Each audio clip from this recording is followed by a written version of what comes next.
Today's episode is really kind of a little interesting tidbit. I was doing a lot of freelance in between the time I was leaving UPI and starting in the next part of my career.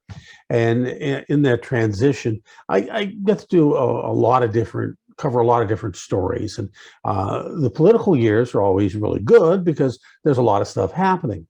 And I got a call from the folks who ran the Reagan-Bush campaign, and they had their own website, of course, and they were doing, covering any events that were dealt with the campaign as they were running for president, and were looking for radio sound, TV sound, whatever they could get, and they paid pretty well at the time. They paid $50 for each time, and that was pretty good in the 1984 era.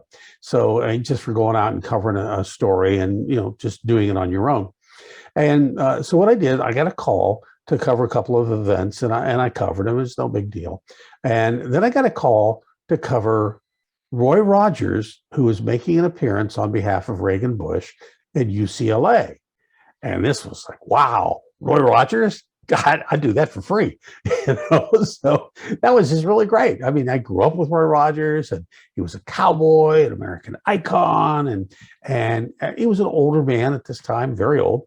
And but he was just such a nice man, and somebody who would just he'd be like the guy you want to meet, like he'd be your long lost uncle that you'd want to meet, or if you were a kid growing up, it would be great to have Roy Rogers as a dad. Of course, you have to ask his kids about that, whether that's actually true or not. But here was this American icon. So I said, yeah, sure, I'll go out and cover it. So I got out and I got set up, and they were setting up on the lawn at UCLA, and they were going to bring Roy Rogers out, and a couple of people would speak, and then Roy would speak in favor of voting for Reagan-Bush.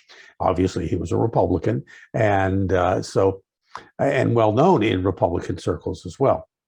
So they brought Roy out, and here we are. We're just kneeling on the grass, and the grass is typically not damp, but it's not totally dry either. So if you're kneeling there, your knee pants, or the knees of your pants are getting a little damp, and we're just kind of kneeling there.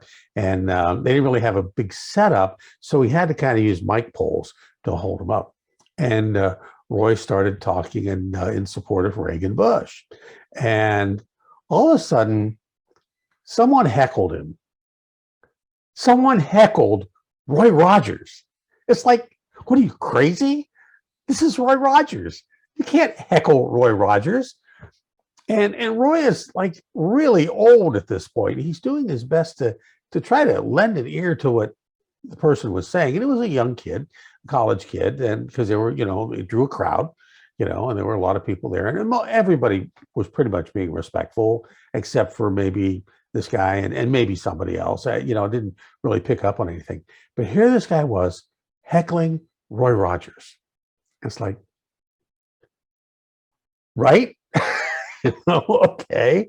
And Roy just came back, and he thought for a second. He said, well, obviously you're from the other side. And the guy shot something back, and it went on for maybe 20, 30 seconds. And the team that was with Roy moved him past it.